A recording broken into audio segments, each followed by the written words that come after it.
अस्सलामुअलैकुम दोस्तों, मैं आपका ज़माना है उर्दू अरेबिक चैनल में खैर मकदम करती हूँ। उम्मीद करती हूँ कि आप खैरियत से होंगे। आज की इस क्लास में हम क्लास 10 का सबक नंबर 7 मुकम्मल करेंगे। इस सबक का नाम है ज़बानों का घर हिंदुस्तान। इसको लिखने वाले हैं सैयद एहतशाम हुसैन। आइए इस सबक को शुरू करने से पहले हम इनके बारे में आपको तारुफ करवा देते हैं। इनकी पैदाइश 1912 में हुई और इनकी वफ़ात 1972 में हुई। प्रोफेसर सैयद एहतशाम हुसैन की पैदाइश कस्बा माहिल ज़िला आज़मगढ़ यूपी में हुई। इनकी पैदाइश कहाँ हुई? यूपी में हुई। यहीं इब्तिदाई तालीम हासिल की और आला तालीम के लिए इलाहाबाद गए। आला तालीम यानी कि हाईली एजुकेशन के लिए कहाँ चले गए? इलाहाबाद चले गए। यहीं इनका इंतकाल हुआ। कहाँ पर हुआ इनका इंतकाल? इनका इंतकाल इलाहाबाद में हुआ। वो तरक्की पसंद तहरीक से वाबस्ता रहे। वो कई किताबों के मुसन्निफ थे, यानी कि उन्होंने कई किताबें लिखी हैं, जैसे तनकीदी जायज़े, रिवायत और बगावत, अदब और समाज, ज़ौक़े अदब और शऊर, इफ़कार मसाइल और एतबार नज़र इनकी अहम किताबें हैं, यानी कि इनकी फेमस किताबें हैं। इन्होंने अमेरिका और यूरोप का एक सफ़रनामा भी लिखा है, यानी कि इन्होंने किताबें लिखने के साथ साथ एक सफ़रनामा भी लिखा है। इन्होंने बच्चों के लिए उर्दू की कहानी लिखी है, यानी बच्चों के लिए इन्होंने उर्दू की कहानी नाम से किताब लिखी। इस किताब में उर्दू ज़बान और अदब की तारीफ मुख्तसर तौर से बहुत ही आसान और दिलचस्प अंदाज में बयान की गई है। इस किताब में बहुत ही आसान ज़बान में उर्दू की हिस्ट्री बताई गई है, उर्दू की तारीख बताई गई है। ये सबक इनकी किताब उर्दू की कहानी से लिया गया है, यानी कि जो इन्होंने बच्चों के लिए उर्दू की कहानी नाम से किताब लिखी, जिसमें उर्दू की तारीख बताई गई है और बहुत ही ज़्यादा दिलचस्प अंदाज में उर्दू की तारीख बताई गई है। ये जो हमारा सबक है आज का, ज़बानों का घर हिंदुस्तान, ये उसी किताब से लिया गया है। सबक का नाम है ज़बानों का घर हिंदुस्तान। तो आइए सबक को शुरू करते हैं।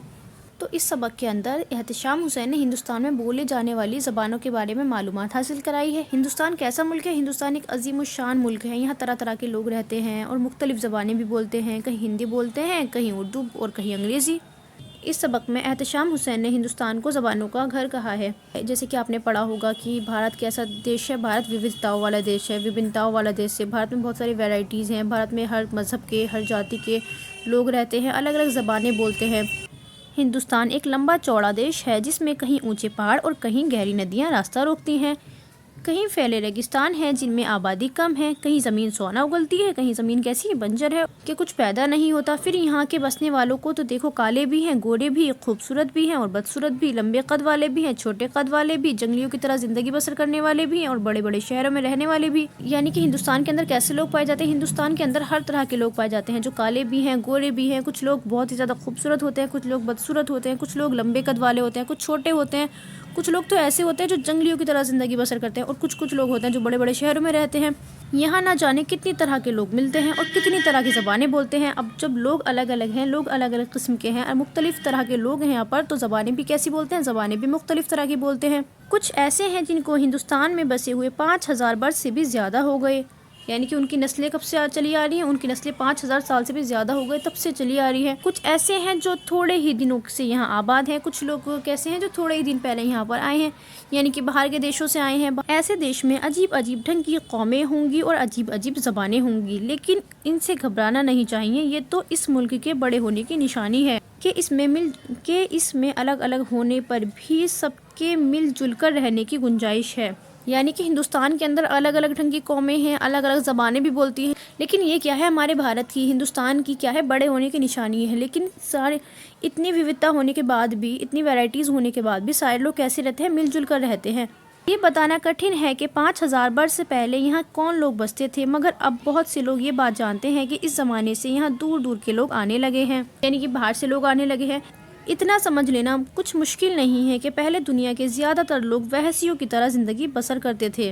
वहशी कौन होते हैं? वहशी वो लोग होते हैं जिनमें वहशत तारी होती है, यानी कि वो लूट मार की ज़िंदगी गुजारते हैं और खाने पीने की खोज में छोटी छोटी टोलियों में मारे मारे फिरते हैं, जानवरों का शिकार करते थे या दरख्तों के फल, पत्ते और जड़ खाकर पेट भरा करते थे। यानी कि कैसी ज़िंदगी गुजारते थे? कभी जानवरों को मार दिया, कभी दरख्त के फल खा लिए, कभी जड़ खा ली, और ऐसे करके क्या करते थे? अपना पेट भरा करते थे। इनमें के कुछ लोग यहाँ भी पहुँचे। उनकी नस्ल के लोग अब भी बंगाल, बिहार, छोटा नागपुर और विंध्याचल के पहाड़ों के करीब पाए जाते हैं। वो जो ज़बान बोलते थे वो आज भी अलग है, यानी कि ये लोग जो ज़बान बोला करते थे, उनकी ज़बान कैसी है? बहुत ही अलग है, यानी कि आज भी ये ज़बानें बोली जाती हैं और वैसी की वैसी ही हैं। इनमें से कौर और मंडा कबीले मशहूर हैं। कौन से कबीले मशहूर हैं? कौल और मंडा कबीले कहते हैं ग्रोह को, ग्रुप को, और अपनी बोलियां बोलते हैं। ये बात याद रखना चाहिए कि दुनिया में कोई कौम ऐसी नहीं है जो कोई बोली ना बोलती हो, यानी कि हर कोई कौम कैसी है जिसकी अपनी एक ज़बान है। हर कोई क्या करता है, बातचीत करता है, बोलता है। यही बात तमाम इंसानों में मिलती है। उनके 1000-1500 वर्ष के बाद द्राविड़ पश्चिम की तरफ से आए। द्राविड़ लोग आए थे कहाँ से? पश्चिम की तरफ से। कब आए थे? 1500 वर्ष पहले आज से। वो लोग जिन्हें द्राविड़ कहा जाता है वो किधर से आए थे? पश्चिम की तरफ से आए थे द्राविड़ लोग। तो उन्हें क्या कहा जाता है? उन्हें द्राविड़ कहा जाता है। यहाँ उन्होंने खूब तरक्की की। आज भी मद्रास, मैसूर, आंध्र प्रदेश और केरल में यही लोग आबाद हैं। यानी कि जो द्राविड़ लोग हैं वो आज भी आबाद हैं। वो कहाँ कहाँ आबाद है? जैसे आंध्र प्रदेश हो गया, मैसूर हो गया और मद्रास वगैरह। तुमने तमिल तेलुगु ज़बानों के नाम सुने होंगे, ये उन्हीं लोगों की ज़बानें हैं। ये तमिल तेलुगु किन लोगों की ज़बान है? द्राविड़ लोगों की ज़बानें हैं। ये तो था हिंदुस्तान का हाल। बाहर ईरान, चीन और तुर्किस्तान वगैरह में एक और कौम जिसे आमतौर से तारीख में आर्य कहा जाता है। आर्य लोग कौन थे? आर्य का मतलब होता है सबसे आला, सबसे ऊंचा होना। ये भी किधर से आए थे? ये भी जुनूब की तरफ से आए थे। अब हमने कहाँ तक पढ़ लिया? अब हमने हिंदुस्तान का हाल पढ़ लिया। अब हम कहाँ से पढ़ेंगे? जो बाहर का है, ईरान हो गया, चीन हो गया, तुर्किस्तान वगैरह, इनमें भी कैसी कौम है? एक ऐसी कौम है जिसे हम क्या बोलते हैं? आर्य कहते हैं। तरक्की कर रही थी। ये लोग बहादुर थे, अच्छी अच्छी शक्ल रखते थे, घोड़े से काम लेना और खेती करना जानते थे। कोई 3500 वर्ष हुए कि ये लोग हिंदुस्तान में आए और उन्होंने यहाँ के पुराने बसने वालों को हरा कर उत्तरी भारत में अपना राज कायम किया। उन लोगों ने बहुत सी नज़में, भजन और गीत लिखे। ये बात याद रखने की है कि ये लोग जो ज़बान बोलते थे उसे आर्याई ज़बान कहते हैं। यानी आर्य लोग कौन सी ज़बान बोलते थे? आर्य लोग आर्याई ज़बान बोलते थे। संस्कृत उसी की एक शाख है। संस्कृत किससे निकली है? आर्य से ही निकली है। यूनानी, जर्मन, पुराने ज़माने की फ़ारसी और यूरोप की कई ज़बानें इसी ख़ानदान से ताल्लुक़ रखती हैं। किस ख़ानदान से? आर्याई ख़ानदान से। और जब तुम आगे बढ़कर इन ज़बानों को पढ़ोगे तो मालूम होगा कि सब एक दूसरे से मिलती जुलती हैं। यानी आगे चलकर, यानी कि फ्यूचर में जब आप इसके बारे में पढ़ोगे तो आपको क्या मालूम होगा कि सारी ज़बानें क्या हैं? एक दूसरे से ही मिलती जुलती हैं। ज़बानों की कहानी बड़ी लंबी है, मज़ेदार है, मगर यहाँ उनके बयान करने का मौका नहीं। बस ये याद रखना चाहिए कि संस्कृत उन्हीं हिंदुस्तानी आर्यों की ज़बान थी। अब संस्कृत किसकी ज़बान थी? संस्कृत उन्हीं आर्यों की ज़बान थी। तमाम लोग संस्कृत नहीं बोल सकते थे। यहाँ पुराने बसने वाले तो अपनी पुरानी बोलियाँ बोलते थे या मिली जुली ज़बानें। धीरे धीरे ये हुआ कि संस्कृत ऊंची जात के हिंदुओं की ज़बान होकर रह गई। आम लोग उससे दूर हो गए। यानी संस्कृत कैसी ज़बान हो गई जिसे सिर्फ ऊंची जात के लोग बोल सकते हैं। अब क्या हुआ? इस ज़बान पर भी पाबंदी लगा दी गई। जो संस्कृत ज़बान थी उसको सिर्फ ऊंची जात के लोग ही बोला करते थे। अब जो हिंदू थे और जो ऊंची जात के थे वही लोग संस्कृत ज़बान को बोल सकते थे। और जो आम लोग हैं ना, आम लोग क्या करते थे? वो संस्कृत ज़बान नहीं बोल सकते थे। उनको संस्कृत ज़बान बोलने की पाबंदी थी। उनको आज़ादी नहीं थी कि वो संस्कृत ज़बान को बोल सकें। ये लोग जो ज़बानें बोलते थे उनको प्राकृत कहते हैं। यानी कि आम लोगों को संस्कृत ज़बान बोलने की आज़ादी नहीं थी, तो वो कोई ना कोई ज़बान तो बोलेंगे ना बातचीत करने के लिए। तो वो कैसी ज़बान बोलने लगे? तो वो प्राकृत ज़बान बोलने लगे। प्राकृत ज़बान यानी कि नेचुरल ज़बान, जो खुद प्रकृति से निर्मित हुई हो। अब जब उनको संस्कृत ज़बान बोलने की पाबंदी लगा दी गई तो उन्होंने ये रास्ता निकाला कि वो कैसी ज़बान बोले? प्राकृत ज़बान बोलें, क्योंकि अब वो संस्कृत तो बोल नहीं सकते। प्राकृत एक ज़बान नहीं थी बल्कि अलग अलग इलाकों की अलग अलग प्राकृतें थीं। हिंदुस्तान लंबा चौड़ा मुल्क तो है ही, किसी हिस्से में कोई प्राकृत बोली जाती थी, किसी में कोई। अब हिंदुस्तान कैसा बहुत बड़ा है तो किसी में कोई सी बोली जा रही है, किसी में कोई। अब जो बुद्ध मत का मुकाबला करने के लिए साधु और संत पैदा हुए तो उन्होंने भी आम लोगों को अपना असर डालने के लिए प्राकृतों में ही गीत और भजन लिखे। बुद्ध ने क्या किया? बुद्ध ने भी अपनी बातों को कैसे लिखा? प्राकृत ज़बान में लिखा और धर्म कर्म की बातें की। उस वक्त दूसरी प्राकृतों या ज़बानों का जिक्र करने की ज़रूरत नहीं। उत्तरी भारत में जो प्राकृत बोली जाती थी हमें उसी से काम है। इस प्राकृत का शोरशिनी कहते हैं। यानी कि जो प्राकृत है इसको क्या बोलते हैं? शोरशिनी बोलते हैं।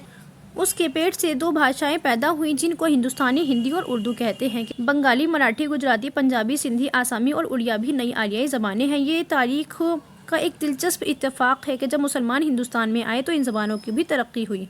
अगर ऊपर लिखी हुई बातें याद रखी जाएं तो आगे की कहानी और ज़्यादा समझ में आएगी और मालूम होगा कि 1000 ईस्वी के बाद से जो नई ज़बानें हिंदुस्तान में बोली जाने लगी उनमें से एक उर्दू ज़बान भी है। ये ज़बान कहीं बाहर से नहीं आई, यहीं पैदा हुई और यहीं के लोगों ने उन्हें तरक्की दी।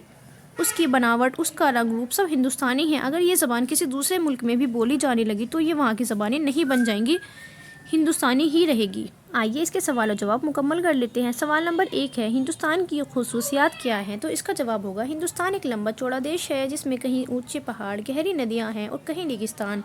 कहीं ज़मीन ज़रखेज़ है, कहीं बंजर है। यहाँ गोरे, काले, लंबे, चौड़े, छोटे कद वाले लोग भी बसते हैं, बदसूरत भी और खूबसूरत भी। जंगलों की तरह ज़िंदगी बसर करने वाले लोग भी रहते हैं और शहरों में भी लोग बसते हैं। सवाल नंबर 2, हिंदुस्तान की कबायली नस्लों के नाम बताई है। तो इसका जवाब होगा कोल और मंडा मशहूर कबायली नस्लों के लोगों के अलावा दीगर कबायली नस्लों के लोग भी रहते हैं। सवाल नंबर 3, द्रावड़ कौन सी ज़बान बोलते हैं। तो इसका जवाब होगा द्रावड़ तमिल तेलुगु ज़बानें बोलते हैं। सवाल नंबर 4, संस्कृत किस ज़बान की शाख है। तो इसका जवाब होगा संस्कृत आर्य ज़बान की एक शाख है। सवाल नंबर 5, उत्तर भारत में कौन सी प्राकृत बोली जाती थी। तो इसका जवाब होगा उत्तर भारत में बोली जाने वाली प्राकृत को शोरशिनी कहते हैं। सवाल नंबर 6, हिंद आर्य ज़बानें कौन सी हैं। तो इसका जवाब होगा बंगाली, मराठी, गुजराती, पंजाबी, सिंधी, आसामी और उड़िया। ये कौन सी ज़बानें हिंद आर्य ज़बानें हैं। सवाल नंबर 7 है, उर्दू कहाँ पैदा हुई और किस ज़बान से निकली है। इसका जवाब होगा उत्तरी भारत में जो प्राकृत बोली जाती थी उसे शोरशिनी कहते हैं, उसी शोरशिनी से उर्दू पैदा हुई।